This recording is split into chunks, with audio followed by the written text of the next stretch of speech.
My name is John Wayne Gacy Jr., and this is the story of my life, from the cradle to the grave. I was born on March 17, 1942, in Chicago, Illinois, at Edgewater Hospital. My parents, John Stanley Gacy and Marion Elaine Robinson, were hardworking folks of Polish and Danish descent. We were a Catholic family, and I was the middle child, sandwiched between two sisters, Joanne and Karen. Mom was my rock, the one person who made me feel like I mattered. Dad, though, he was a storm cloud that never left. A World War I veteran and auto repair machinist. He drank too much and took his anger out on me. He'd call me stupid, sissy, or mama's boy, always comparing me to my sisters, who he thought were better. His words cut deeper than the belt he used to whip me. I was 4 when I got my first taste of his rage. I'd accidentally mixed up some car parts he was working on, and he beat me for it. At 9, in 1949, I got caught playing a sexual game with a neighborhood girl. Dad didn't ask questions, he just grabbed the belt and called me weak. That same year, something worse happened. A family friend, someone we trusted, started molesting me. It went on for months, and I never said a word. I was terrified Dad would blame me, say I brought it on myself. I loved him, though, and spent my childhood chasing his approval, believing I'd never be good enough. My health didn't help. I was a chubby kid with a congenital heart condition that kept me from sports. Around 4th grade, I started having blackouts, fainting spells that landed me in the hospital. The doctors couldn't pin down the cause, and Dad thought I was faking it to get attention. In 1957, my appendix burst and I needed emergency surgery. The pain was excruciating, but Dad's skepticism hurt worse. I started at Cooley Vocational High School, then moved to Prosser, but I dropped out in my sophomore year. School felt like another place where I didn't fit. By 1960, I was 18 and desperate to prove myself. I got involved with the local Democratic Party, working as an assistant precinct captain for a candidate. It felt good to be part of something, but Dad mocked me, calling me a patsy. He bought me a car that year but kept the title, yanking the keys whenever I stepped out of line. In April 1962, I got spare keys made, and he retaliated by sabotaging the distributor cap. I'd had enough. I packed up and left for Las Vegas, Nevada, hoping to crash with a cousin and start over. I worked briefly for an ambulance service, then took a job at Palm Mortuary, helping with embalming bodies. One night, something strange happened. I climbed into a coffin with a teenage boy's body. I don't know why. Maybe curiosity, maybe something darker. It shook me so bad I called Mom and headed back to Chicago. Back home. I enrolled at Northwestern Business College and graduated in 1963. Even though I'd never finished high school, I landed a job at Nunn Bush Shoe Company as a management trainee. By 1964, I was transferred to Springfield, Illinois, working as a salesman and later a department manager.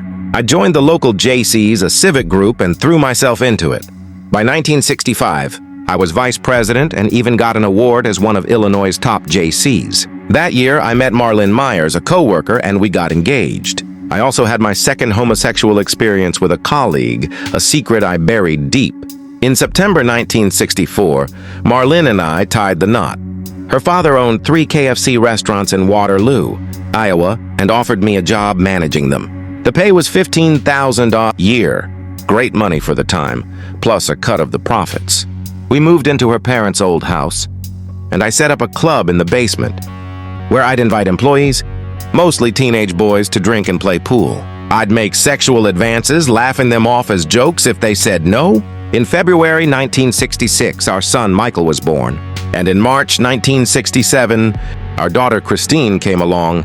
I told people it was the happiest time of my life. Even Dad visited in 1966 and apologized for how he'd treated me, a rare moment that felt like a truce. In Waterloo, I dove deeper into the JCs, working long hours and supplying fried chicken for meetings. I was named Outstanding Vice President, and it felt like I was finally somebody, but my secret life was spiraling. I drank heavily, watched pornography, visited prostitutes, and got into wife swapping. In August 1967, I lured 15-year-old Donald Voorhees Jr., the son of a local politician and JC, to my house with stag films and alcohol. I propositioned him for oral sex. Later, I targeted other boys, blackmailing one into sex with Marlyn and paying others for homosexual encounters. In March 1968, Voorhees told his father, and the police came knocking. I was arrested for sodomy and an assault on 16-year-old Edward Lynch. I denied it all, demanded a polygraph, and failed. I claimed it was a political conspiracy. But on May 10, 1968, I was indicted. That August, I hired 18-year-old Russell Schroeder to attack Voorhees to keep him quiet. But Schroeder bolted and reported me. A psychiatric evaluation at the University of Iowa diagnosed me with antisocial personality disorder, saying I was untreatable but competent for trial. On November 7th, I pleaded guilty to sodomy with Voorhees, denying other charges. On December 3rd, I was convicted and sentenced to 10 years at Anamosa State Penitentiary. That same day, Marlene filed for divorce. Finalized in September 1969. She got the house, our kids, and alimony. I served 18 months, got caught in homosexual relationships in prison, and was paroled in 1970. Back in Chicago, I kept my head down, working for a catering company. In 1971, I started PDM Contractors, my own construction business. It took off, remodeling, building, turning a solid profit. In 1972, I married Carol Hoff, a divorcee with 2 daughters who called me Daddy. We bought a house at 8213 West Summerdale Avenue in Norwood Park Township. I rejoined the JCs, got involved with the Democratic Party, and started performing as Pogo the Clown at kids' parties and charity events.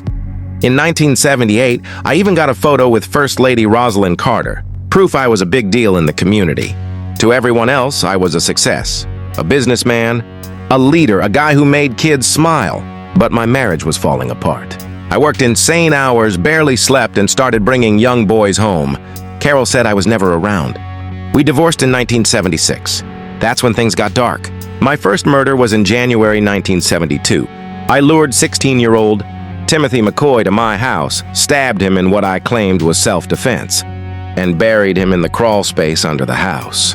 In August 1972, I killed again, burying the body near a barbecue pit in the backyard. After that, it became a routine. I'd target young men and boys, usually runaways, gay kids, or workers looking for jobs. I'd offer them work at PDM or money for sex, show them handcuffs as a trick, then rape, torture, and strangle them, often with a rope or by stuffing cloth in their throats. Most of the bodies, 29 in total, went into the crawl space. When I ran out of room, I started dumping them in the Des Plaines River. From 1972 to 1978, I killed 33 young men, aged 14 to 21. Their names haunt me now, not because I feel guilt, but because they're part of my story.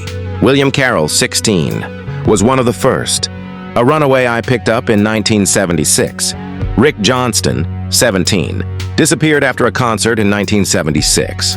Daryl Sampson, 18, came to my house for a job in April 1976. Timothy O'Rourke, 20, was fishing near the river when I grabbed him in 1978.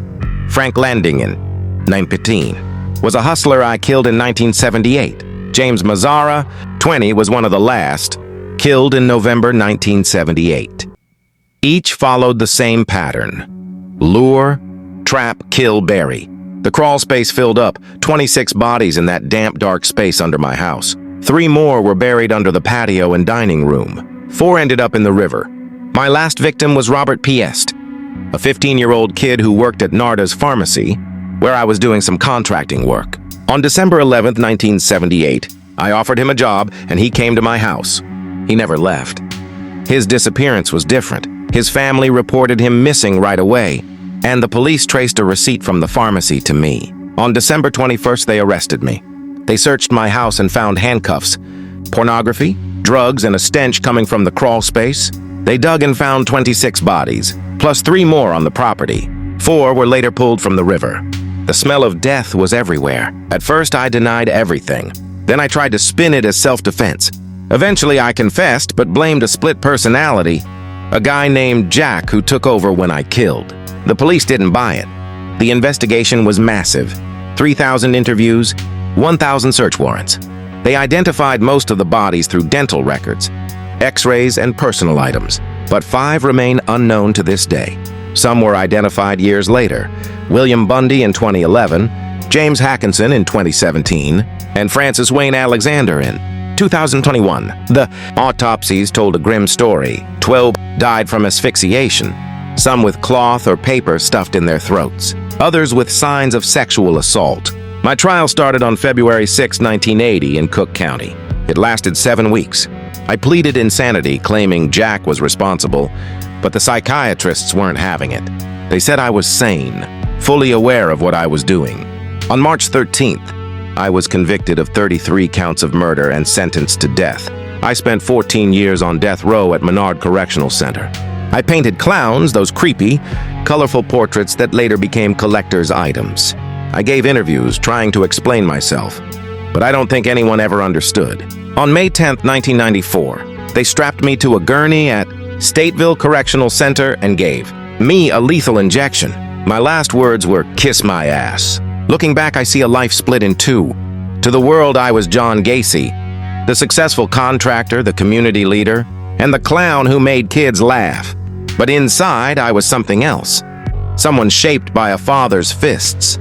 A childhood of shame and desires I couldn't control. Psychologists said I had antisocial personality disorder, narcissism, and trauma from those early years. They said the abuse I suffered and the secrets I kept twisted me into a monster. My story's been told in books, documentaries like Netflix's Conversations with a Killer, and endless articles. My paintings sell for thousands now, a morbid fascination with my name. The search for my unidentified victims goes on, a reminder that my shadow still lingers. I don't expect forgiveness. I don't even know if I'd want it. My life was a lie I told the world, and the truth was buried in that crawl space. I was a husband, a father, a businessman, and a killer. And in the end, I was just a man who couldn't outrun his demons.